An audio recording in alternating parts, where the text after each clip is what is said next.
The Village of Schaumburg's Fire Department has over 100 licensed EMTs and paramedic firefighters on staff. With me to talk about some of the services they provide are Emergency Services Coordinator Steve Johnson and Emergency Medical Services Director Dr. John Ortno. Thanks for being here, guys. How do you do? Good to see you. Steve, tell us a little bit about Fire Department's role when it comes to EMT and emergency medical services. What we do for the village is we supply what we call advanced life support from all of our vehicles. We have 4 frontline ALS service ambulances that respond to your home, along with either our engine, a truck, or a squad. If the ambulances are busy, we will also respond an ALS engine or a truck, and they're going to provide the same type of service that you'll get with an ambulance, but they just don't transport the patients until the ambulance gets there. So you get the same service right away without even to wait for anything. How many ambulances do we have? We have 4 frontline ambulances. Okay, and how often are they in use? Every single day. Every single day. We average about 15 calls a day. You find some days busier than others? Absolutely. And unfortunately, with the economy nowadays, it seems like our psychiatric patients and behavioral problems have increased 2 to 3% over last year. Well, what kind of experience, what kind of background and training do the firefighters get to qualify for EMT? They go through paramedic school at Harper College, which is through Northwest Community, and that's where Dr. Ortnow does a lot of the teaching. It's a 700-hour course now. Well, it's over 1,000 hours now, training to become a paramedic.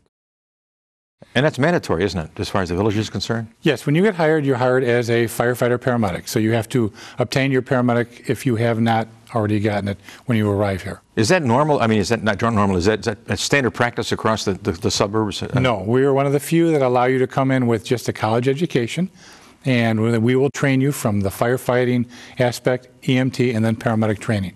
Other towns require you to be a firefighter paramedic before you even apply. Okay. And doctor, what is your role? How does that what you do interface with what the fire department does? The way EMS is organized, all fire departments and private agencies have to belong to an EMS system. And I serve as the medical director for the Northwest Community EMS system. Our base is Northwest Community Hospital in Arlington Heights, but we have more than 20 municipal fire departments and a half a dozen private ambulance services. We cover 5 counties, a very broad area.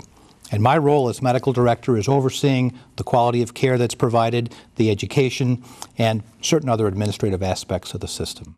Wasn't there a Dr. Zidlow that started this whole process Dr. Zidlow, years ago? He was my predecessor. He's still around too, isn't he? I saw Stan a couple of months ago. He's doing well. Well. I saw him here at a function at the Prairie Center not that long ago, and really he looks the same as he looked 20 years ago. He's timeless, and I tell you, I had some tough shoes to fill when Stan stepped down and I was offered the position.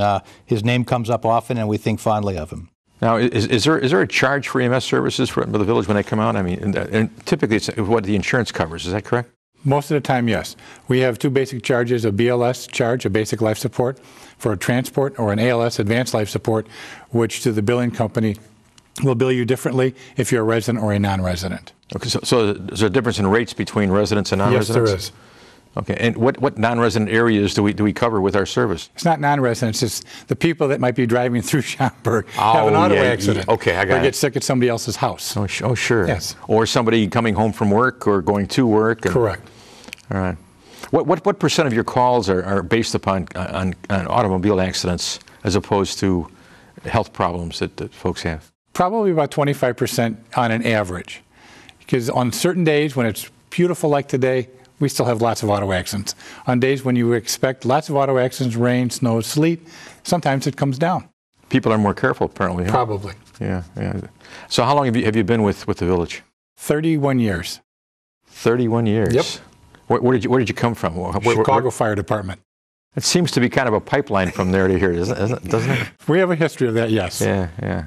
I know we had wasn't Chief Sutherland?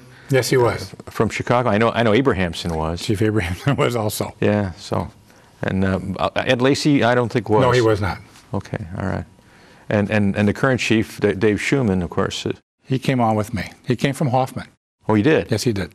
You guys had the same class together? Same class. All right. Well, he's chief. What happened to you? Well, I got lucky in other aspects. Yeah, let's hear it. Tell me about it. The first time I was working out at the firehouse, and I wound up having a heart attack while I was on the treadmill. and went out to the ambulance. The guys took care of me, but en route to the hospital, I wound up going into cardiac arrest 5 different times. Wow. So they saved my life, and that was my first step. And then last October, I was working out the house on a treadmill again, walking, and I just had a cardiac arrest on the treadmill. Wow. And this was a little bit more effort on their part. That I was shocked 4 times and about 15 minutes worth of CPR before I came back. Oh my, oh and my. I was awake by the time I got to the hospital. So I owe my debt and gratitude to the firemen again twice, and they're getting tired of saving me. They've told me to stay off the treadmill. I'm not sure they're getting tired of saving they told me to stay off the treadmill again. Well, that was something that I might have, thought of. thought of, yeah, exactly. So I'm indebted to them for saving my life twice, and thank God I was here with the village and their great service. I can't argue. So how many ambulances do we have in service? We have 4. We have 2, actually 3 brand new ones now that we have supplied, and they have the state-of-the-art of equipment that we have for the finest that can take care of us, the people, the residents, the citizens. It's just a wonderful tool that we have. Obviously, by saving me a couple times, it's worked well. But everything that we carry in this is all mobile. So we come to your house, we come to your office, we bring it right to you.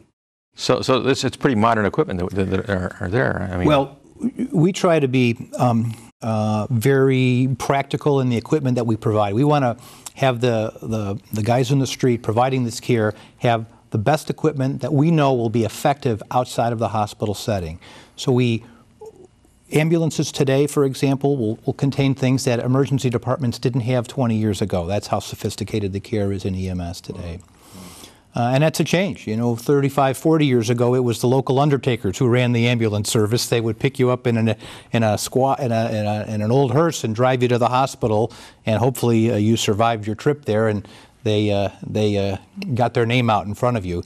It's totally different today. These are professionally trained men and women who do a fantastic job. That's like in the old days when the insurance companies actually ran fire departments. Right. The old insurance. If you didn't have the insurance, too bad. That's right. Sign right here, and we'll take care of your. Some of the technology that we use is the 12-lead EKG. If you're having chest pain, it can be because you're doing yard work. You call us, we hook you up, we look at it, and it's not from yard work. You're having a heart attack. So we can tell them right away. We transmit that information to a hospital, and right away they notify a cath lab. So the cath lab is ready, in operation, to take you right from the emergency room, right to the cath lab, to open up your arteries, to help save heart muscle and your life. Similarly with trauma patients with major injuries, when we get a call from the field, from one of the ambulances that they have a serious trauma case, we will notify the trauma surgeons to be available, the operating room to be available, so when people hit our door, if they need to go to the operating room, we're ready to go. And at the same time in the field, the paramedics are starting intravenous lines, giving medications, treating people's pain, doing things that 20 years ago just weren't being done. It's very exciting. You guys have saved a lot of lives. Yes, we have. Saved a lot of lives, and certainly and one. Obviously, one right they here. get a couple from me too. So how many EMTs have you trained over the years, and how long have you been doing this? Well, I've been an emergency physician for a little over 30 years myself. Okay. I've been the medical director for the EMS system here for about going on 13 years. So we train, currently we have 4 EMT classes a year, somewhere between 35 and 40 students, all funneled through Harper College to our classroom settings at Northwest Community. And we do 1 paramedic class a year, because that's a more intensive, that's a 9-to-5 class, Monday through Friday, for 9 months out of the year. So we do a class of somewhere between 35 and 40 paramedics every year. Okay. And it's been that way for quite a while. Are you finding more women being involved as far as firefighters and EMTs are concerned? Are we getting more applicants? I believe we are. It's more diversified. They can do the same job we can. Absolutely. Certainly in our EMT class, the numbers have increased dramatically. Since for the paramedic program, most of our students have to have sponsorship from an agency, from a fire department. The numbers are not quite there yet, but we always have some women in our paramedic classes as well. What about the private ambulance services? I mean, when someone calls and they want to be transported not by the Schaumburg Fire Department, but paramedics, but by a private ambulance service, how does that interface with what you folks do? Either they can call us and we would respond on a 911 call. Sure. And realizing that we only take you to the closest hospitals in our area. It's by state law that we require that. So if you want to go someplace else and it's not an emergency or it's not life-threatening, we can call online medical control, talk to Dr. Ort now, and get permission to either call for a private ambulance to come and get you and then take you, and then it releases us from responsibility and liability. How often does that happen? Not very often. Most people understand that their doctors are generally from around this area.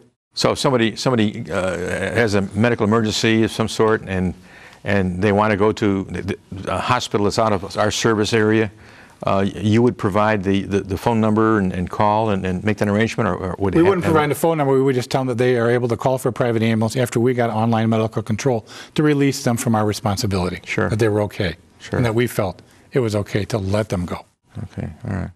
And sometimes, of course, people might be transported to the closest hospital, their condition stabilized, and then if they wanted to go to another facility, the hospital would help them arrange for an ambulance to take them wherever, perhaps downtown to Chicago or Milwaukee. We've got folks in our community here who have special needs and go to some special medical centers. We have a huge daytime population too. I would imagine with folks working in the office towers and some of the apartments and some of the manufacturing areas, so I would imagine that adds to our load quite a bit. Certainly does. So, it's a great service that you guys are providing, and I mean, I take heart from you, Steve. I'm staying off the treadmill.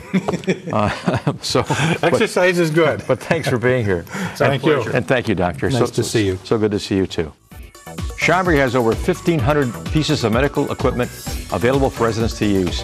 Find out how you can utilize this special program next on Speaking of Schaumburg.